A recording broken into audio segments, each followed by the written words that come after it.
ओम गण गणपते नमः। मैं अनु बजाज, ज्योतिष एडवाइज़र। आध्यात्मिक इच्छा पूर्ति यात्रा में आप मेरे साथ चल रहे हैं और शिव महापुराण की कथा की सीरीज में प्रथम खंड में 17वां अध्याय भाग बी सुन रहे हैं। गुणनिधि इस प्रकार भयभीत हो रोता हुआ बेहोश होकर पृथ्वी पर गिर। सूर्यास्त का समय हो गया। कुछ समय पश्चात उसको होश आया। पुनः वो इसी चिंता में डूबा था कि इतने में एक शिव भक्त पुरुष शिवजी की पूजा के लिए उधर से निकला। उसके पास पूजन के लिए अनेक प्रकार की सामग्री थी। शिवजी के लिए भांति भांति के नैवेद्य थे। उसके साथ कुछ अन्य शिव भक्त भी थे। उस दिन शिवरात्रि थी, जिसमें मनुष्य व्रत करके मुक्ति प्राप्त करते हैं। वह शिवरात्रि सब व्रतों में श्रेष्ठ, अत्यंत सुखदायक, स्वयं शिवजी को अति प्रिय है। मूर्ख भी इस व्रत को करके अपने मनोरथों को सिद्ध कर लेते हैं। जिस प्रकार शिवजी समस्त देवताओं को सुख प्रदान करते हैं, उसी प्रकार ये व्रत भी मनुष्यों को सुख प्रदान कर इस अपार संसार के ऋणों से, बंधनों से मुक्त कर देता है। ऐसे परम शिवरात्रि व्रत को रखे हुए वे मनुष्य शिवालय में चले गए। जो पुरुष अनेक प्रकार के नैवेद्य एवं व्यंजन अपने साथ लाया था, उसकी सुगंध पाकर गुणनिधि को, जो बहुत भूखा था, विचार करने लगा कि रात्रि के समय जब ये लोग शिवजी को अर्पण करेंगे तथा सो जाएंगे, उस समय मैं सुगंधित भोजन को उठाकर ले आऊँगा। गुणनिधि अपने मन में ये विचार कर उन्हीं लोगों के साथ चल दिया तथा शिवालय के ऊपर जाकर ठहर गया।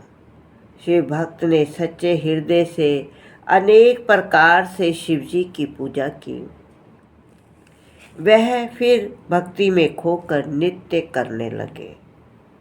गुणनिधि ऊपर से ये सब देखता रहा। वह अपने मन में कहता कि यदि इनकी दृष्टि कम हो जाए तो मैं अपना काम करूं। कुछ समय पश्चात वे सब शिवजी भक्त सो गए। गुणनिधि सबको निद्रा में देखकर शीघ्र ही शिवालय में जाकर धीरे धीरे दबे पांव नैवेद्य के पास जा पहुंचा। अंधेरा होने के कारण उसने प्रकाश करने के निमित्त धीरे से अपना वस्त्र फाड़कर बत्ती बनाई, उसको जलाया। उसके प्रकाश में सब व्यंजन उठा लिए तथा उन्हें लेकर वहाँ से प्रसन्नता पूर्वक शीघ्र ही बाहर निकला। परंतु चलते समय उसका एक पैर लेटे हुए किसी शिव भक्त के ऊपर लग गया, जिससे वह उसी क्षण उठकर चिल्लाया और कहने लगा कि ये कौन चोर भागा जाता है, इसे पकड़ो। नगर के रक्षक उस आवाज़ को सुनकर आ गए। गुणनिधि को लक्ष्य कर उन्होंने बाण छोड़ दिया, जिससे आहत होकर वे पृथ्वी पर गिर पड़ा। क्षण भर में वही उसकी मृत्यु हो गई। अस्तु तब यमदूत पहुंचकर मुग्दर आदि भयंकर शस्त्र गुणनिधि को दिखाते हुए उसे पापी जानकर बांधने लगे। परंतु उस समय शिवजी ने अपने गणों से कहा, यद्यपि गुणनिधि ने अनेकों पाप किए हैं, परंतु वह शिवरात्रि का व्रत रखकर ना तो रात्रि भर सोया है और ना उसने हमारा निर्माल्य ही खाया है। नगर के राक्षसों द्वारा उसकी मृत्यु हुई।